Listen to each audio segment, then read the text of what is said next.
On Story is brought to you in part by the Alice Clayburgh Reynolds Foundation, a Texas family providing innovative funding since 1979.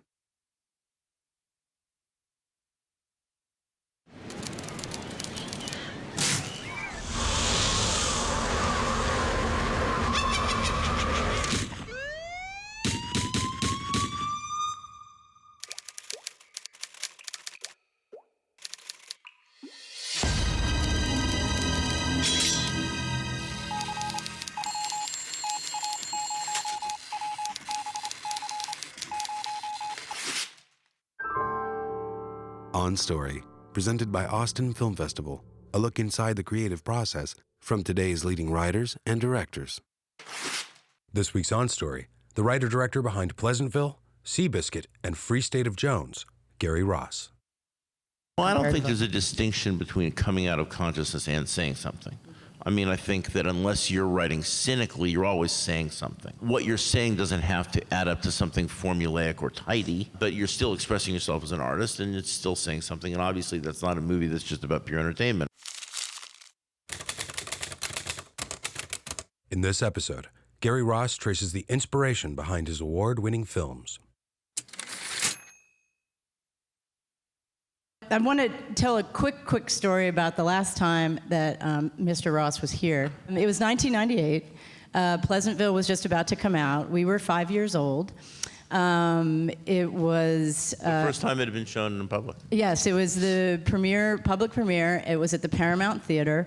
It was very full. It was completely full, as you have probably seen. There was about 1,100 people that fit in there, and we were completely sold out. And it was our opening night, and we were thrilled because we had him. We had 2 nights later in the same theater a pre-sold out show of the Coen Brothers, Blood Simple, Also, I should say that I went in the booth, which I don't do anymore, but I went in the booth and I looked at the projector, and I literally thought 50-50 we get through this when I saw the projector. Yeah. It was like a steam locomotive. It was horrendous. Right. It was the Paramount is a great old theater that Houdini actually played. It's great.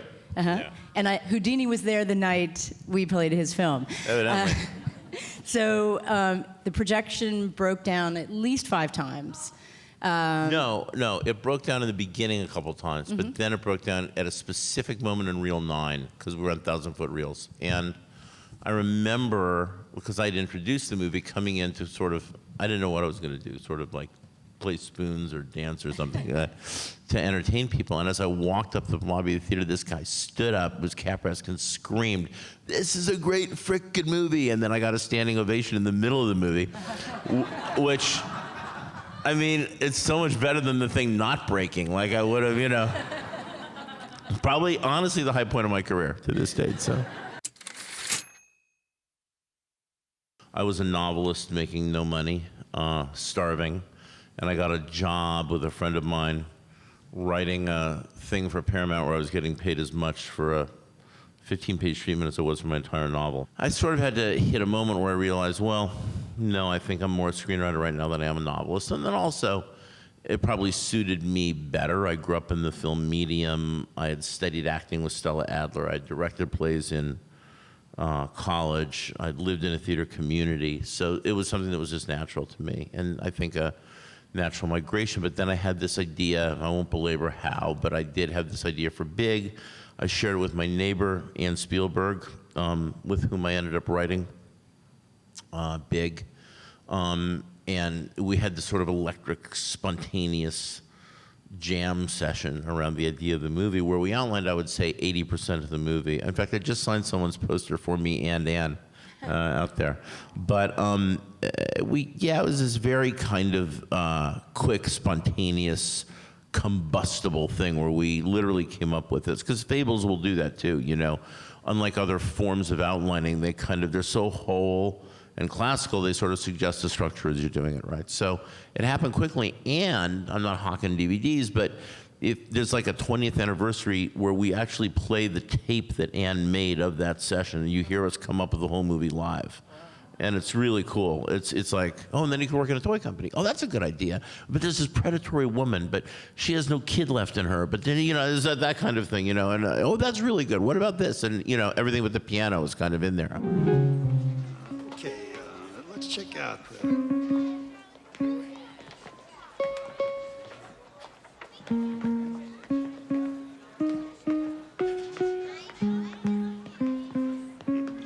Piano lessons. 3 years. Me too. Every day after school. It was just the easiest thing I ever did, because the story, once you stumble on it, it's just kind of like picking it up and taking it home. It was very, like Dave was the hardest thing I ever did, because the reality had to be ginned up. That was my second movie. But my first movie was just so whole and organic, and I had a partner and we were having fun. I really, if you have a good partner, I really recommend it. You know, your early 20s can be so lonely, and it was so nice to have somebody to work with every day, you know, and she was my buddy and lived down the block, and then we were working on these assignments. We ended up having adjoining offices at Universal just by chance. And so this thing developed. I heard this story about how Ernest Lehman and Alfred Hitchcock came up with North by Northwest because they hated what they were writing. They were writing something about a shipwreck, and they hated it so much that their diversion was to come up with North by Northwest. Oh, really? Yeah, they just made up this every day about, like, oh, then there's a plane and somebody stabbed in the UN, and it was so much fun for them that it was like their little dessert. It was their vacation from this drudgery they had to do. And of course, work should never be drudgery, but that's what Big felt like. It felt like this fun thing that didn't feel like work. It felt like unwork. And because of that, there was a great empowering feeling in it. Aspiration and all that, I think I knew how successful it could be, but also just, it was a pleasure, you know. We were hoping it would be successful, so there was all of that stuff that goes on early in a career, but it was pure fun. Penny Marshall was not a first-time director, but almost. She'd taken over a movie before, so. And Barry Sonnenfeld, who was the DP, who would later become a director. It was very collaborative. Well, it didn't always feel collaborative, but let's say everybody was involved. And Jim Brooks, who came from a writer-lead perspective, encouraged and fostered that. And so we were very empowered for a first movie, to be there every day and being around the process and seeing my stuff go from, you know, word to screen. You know, it allowed me to apprentice in a way that, you know, I think is indispensable because I didn't go to film school.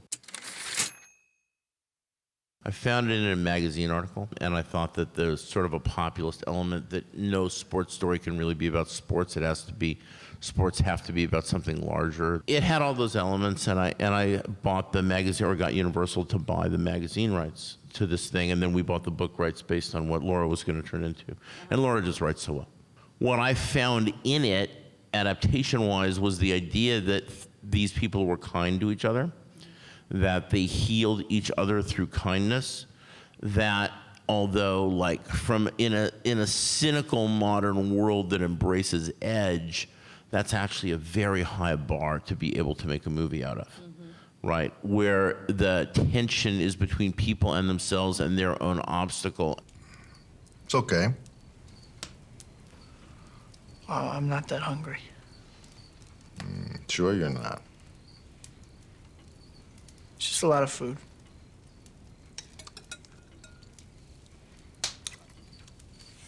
It's okay.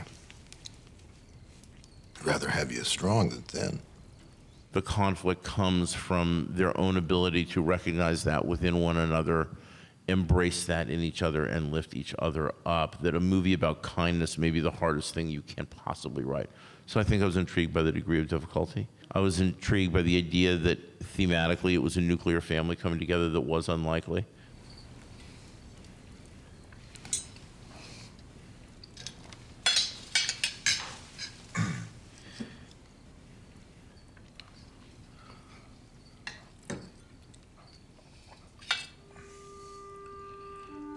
They called it relief, but it was a lot more than that.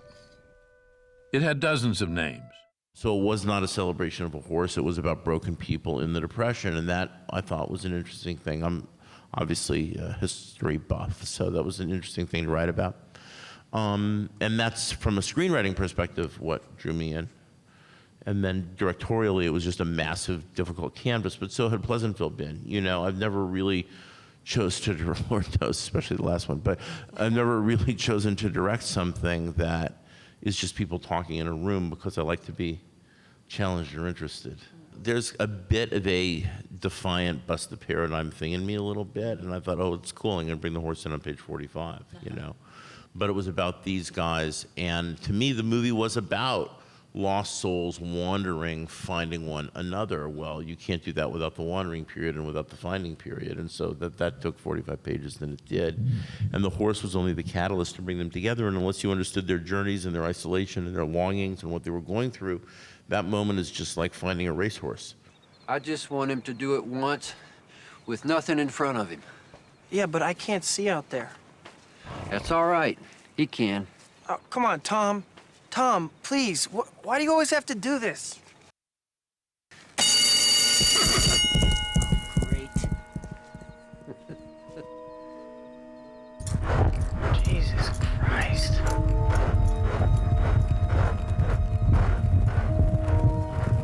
Wow. Oh my God.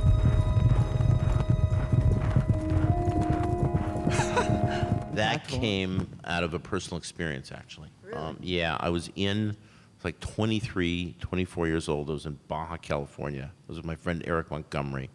I used to ride horses a lot. I went out horseback riding one day, and there was this long, and it was in Baja before Baja became a destination. It was just like a sleepy little village. And there was a road that had large manzanita bushes on either side, but perfectly packed dirt, and was straight, like dead straight and flat along the sea for probably, I don't know, 10 miles, you know. And we went out riding, and then we're coming back, and we're galloping these horses, and it was dusk, and then soon it was twilight, and then soon it was dark.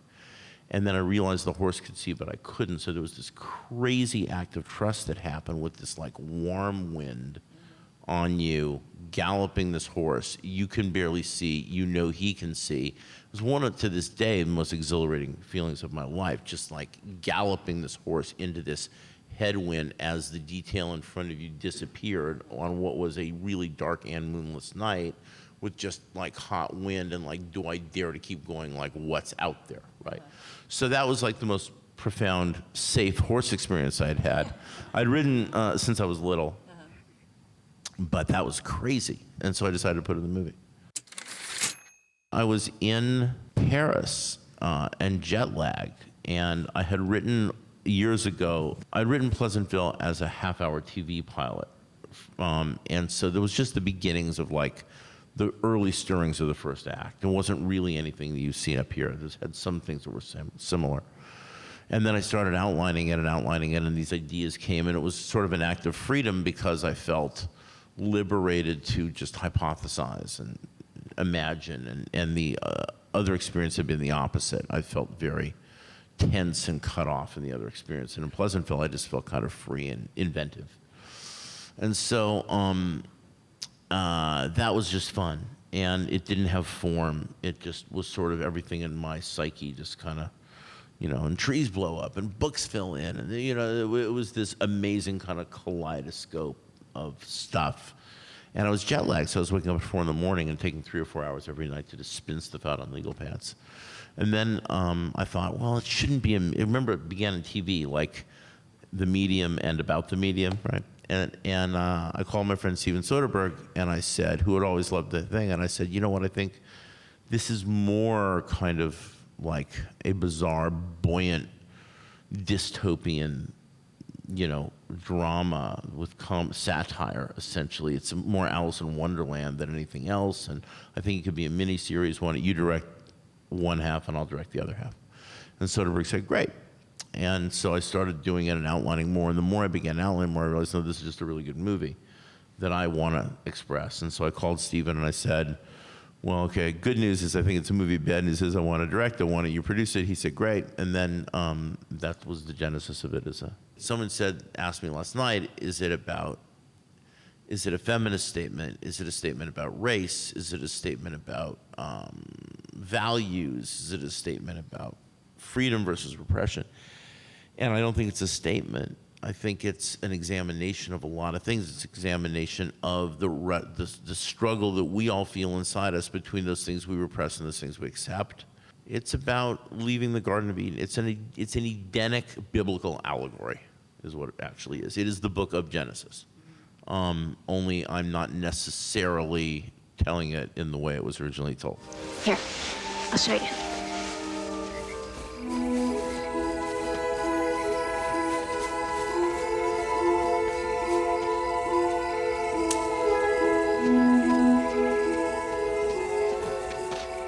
Here, go ahead, try it. Rather than being expelled from the garden, they recreate the garden and accept that garden, snake, apple, and all. And that, in that respect, I mean, that's the closest way to explain it.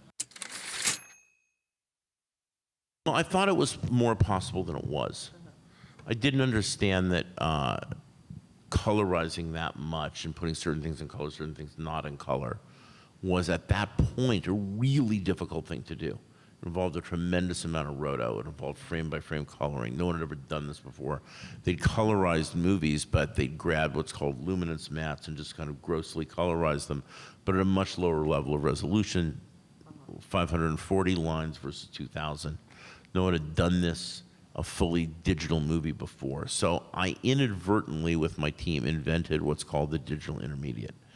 It was the first movie that ever had one. Now, every movie does a DI, but we were the first to do that on rented Macs in my office.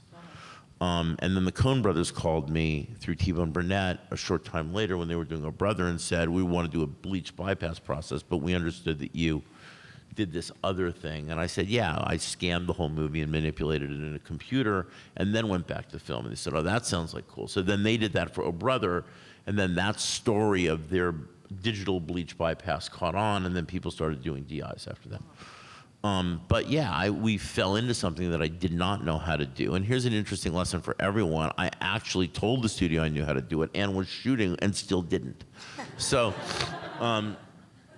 there are some times when you just believe in the thing that you just keep going. Some will work out. I mean, the only thing that ever kills a movie is time. You run out of time. You don't run out of time, you know, you have not, you know, the clay's not hard yet. It's a story about a guy named Newt Knight who was a poor yeoman farmer from an area of Mississippi that had no stake in the Civil War because these were subsistence farmers who owned no slaves and were farming the soil for their own survival. And there was much more Southern unionism than people even realized. The state of West Virginia broke off from Virginia because they weren't down with the Civil War because they owned no slaves and had no stake in the slaveocracy. They weren't the planter class. Mr. Moses, what are you? Free man, Captain. Why's that? Because you cannot own a child of God.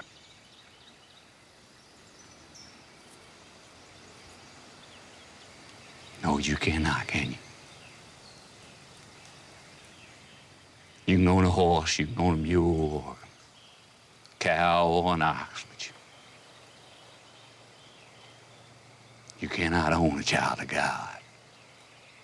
This is the story of that kind of rebellion.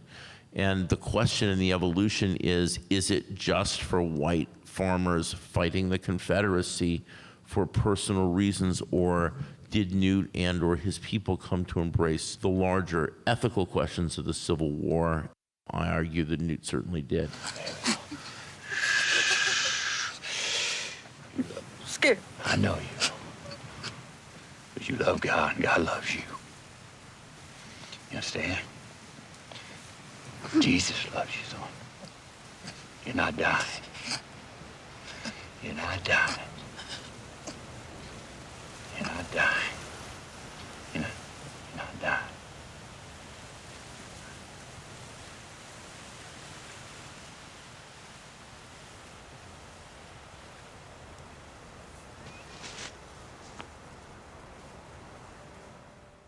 It was brought to me by Universal in sort of a 2-page like pitch.